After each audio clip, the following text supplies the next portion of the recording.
selama kehidupan. Yang pertama tujuannya adalah supaya terpenuhi kebutuhan pangan dan gizi, baik kepada ibu pada masa-masa kehamilan maupun yang ada di dalam kandungan, janin yang ada di kandungan, sampai pada anak yang kita lahirkan di masa-masa emas pada usia 24 bulan ke bawah, bahkan sampai pada usia 5 tahun yang merupakan tahapan emas pertumbuhan daripada seorang anak. Sebelum seorang ibu mengandung, tentunya ada perencanaan pada saat mulai akan menikah atau calon-calon pengantin. Itulah sebabnya pada saat memulai merencanakan untuk seorang remaja putra dan seorang remaja putri untuk menikah, perlu perencanaan yang sehat, sehingga pada saat menikah benar-benar seorang mempelai perempuan dan mempelai laki-laki itu sudah siap, baik lahir maupun batin, jasmani, rohani, dan batin dan jasmani dan rohaninya benar-benar sehat, ya. Sehingga pada masa calon-calon pengantin ini akan mempersiapkan diri, perlu adanya pembimbingan selama masa 3 bulan, ya, 3 bulan pranikah. Diberikan pembimbingan secara rohani, tetapi juga harus dilakukan pemeriksaan kesehatan, ya. Bapak-bapak dengan ibu atau suku atau tidak perlu dengar barang ini. Tapi ini adalah kita yang harus meneruskan kepada anak-anak kita. Sebelum anak-anak kita pasti kita sebagai mama, sebagai bapak, atau kita perlu untuk memberikan pembinaan kepada mereka. Kita panggil, kita kasih hidup mereka, kita ajar mereka bagaimana menjadi seorang ke depan, menjadi seorang ayah, seorang ibu yang baik, seorang mama dan bapak. Nah, untuk mempunyai anak yang sehat, tentulah harus ada perencanaan. Harus benar-benar sehat.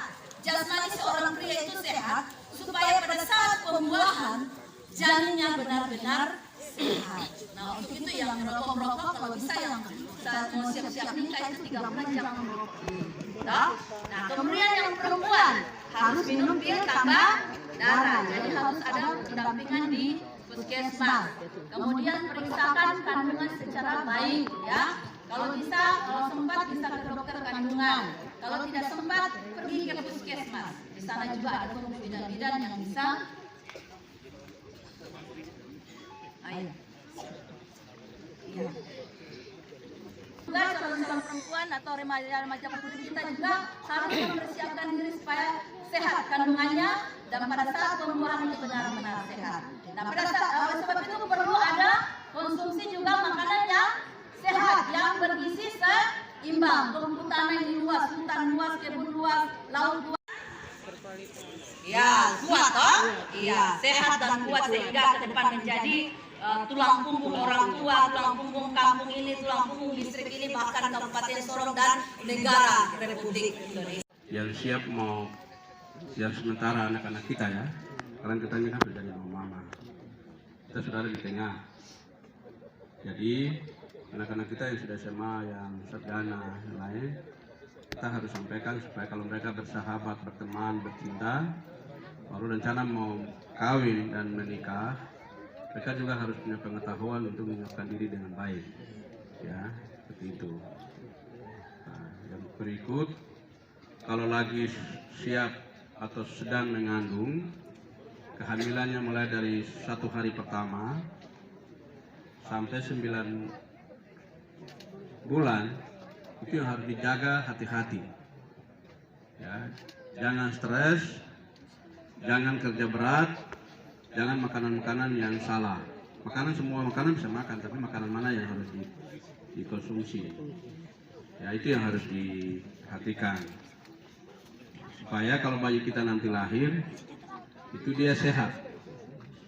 Karena ada bayi yang salah lahir, janin itu langsung dia, kalau bahasa Indonesia itu stunting, artinya dia tidak sehat atau tidak normal.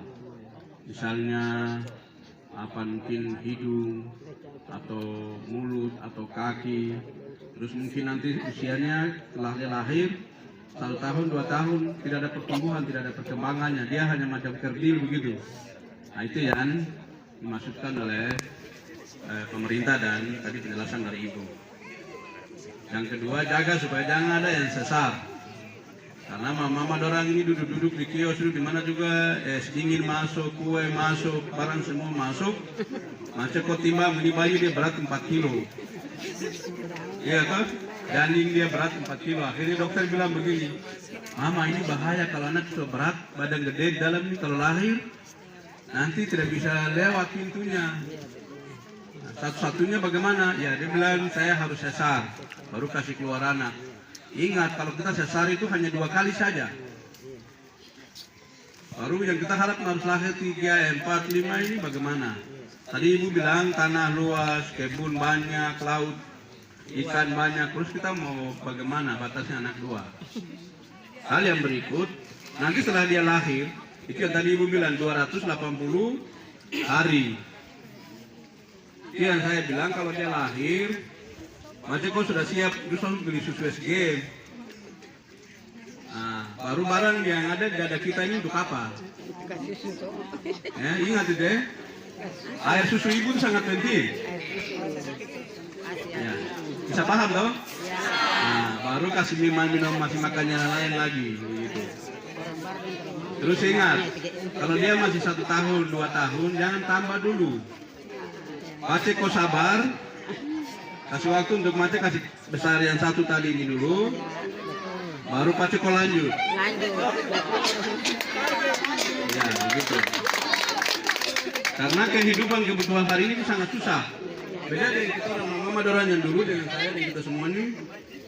Bapak dan mama dorang lahirkan kita tuh kasih lepas saja begitu. Nanti besar dengan pohon, dengan para-para, dengan air. Kita besar sini tapi sekarang ini susah. Kehidupannya sangat susah ekonominya.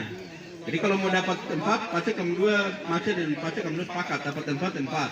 Baik, kembang baik, dia bergizi bagus, dia kotak bagus, baru kita 2 dapat yang 1 lagi. Barang terberat juga mu.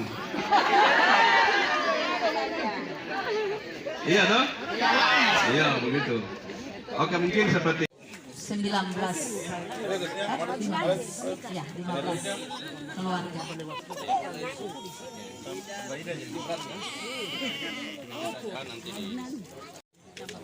Oke, gitu ya. Kamu left-hand mobil di depan sini kasih tinggal, kasih mandi dia, kasih makan dia, bermati kamu ingat yang pergi pagi-pagi. Keluarga, kasih makan ya. Mari Pak. Dan berhenti. Itu bermana sih?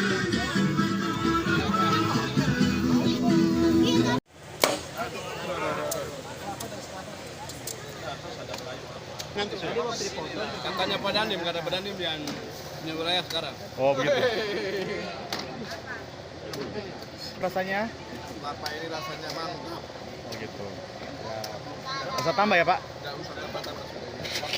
Lebih enak dari kepala kelapa Iya. apa? Apa? Dan juga suari.